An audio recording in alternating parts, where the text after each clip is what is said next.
Look ahead, because 10 to 15 minutes away from the town proper is a splendor to behold. Every wandering eye will feast in this natural scenery. Green fields, blue skies, and breezy waters. It is a one-stop shop for our nature lovers.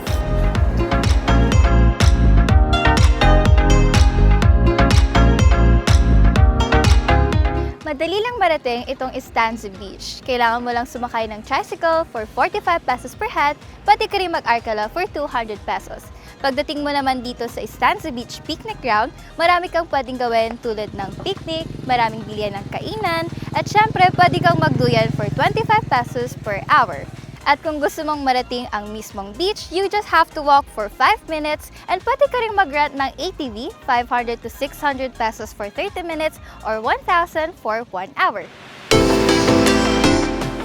Napakaganda naman.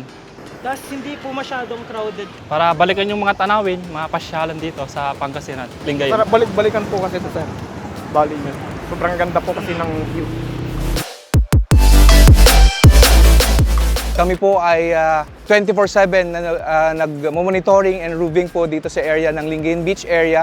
Sinasabihan po namin yung ating mga bisita, ang ating mga kababayan na mag-ingat po, ang kanilang safety ang iniisip po namin.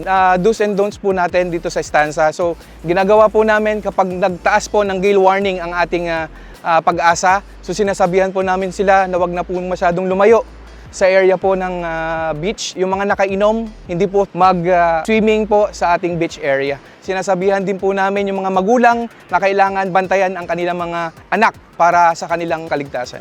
Ang oras po dito ang pinapatupad ng ating LGU Lingayen together with LDRMO. So 6 a.m. and 6 p.m. So beyond 6 p.m. wala na pong naliligo sa ating area. Dito po sa Estancia, so ino-open po namin ng 3,800 po.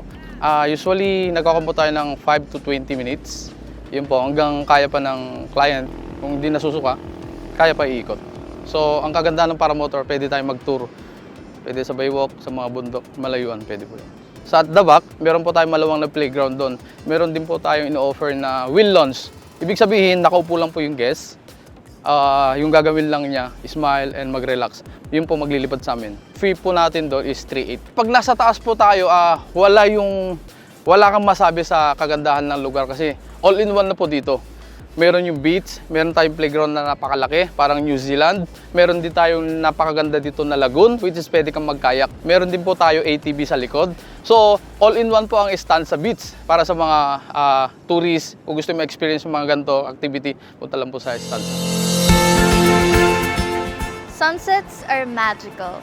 They make you feel emotional with the music of the waves, but you'll even be sentimental. And poetic as it may seem, one thing you'll feel in Estancia is gratefulness for everything beautiful.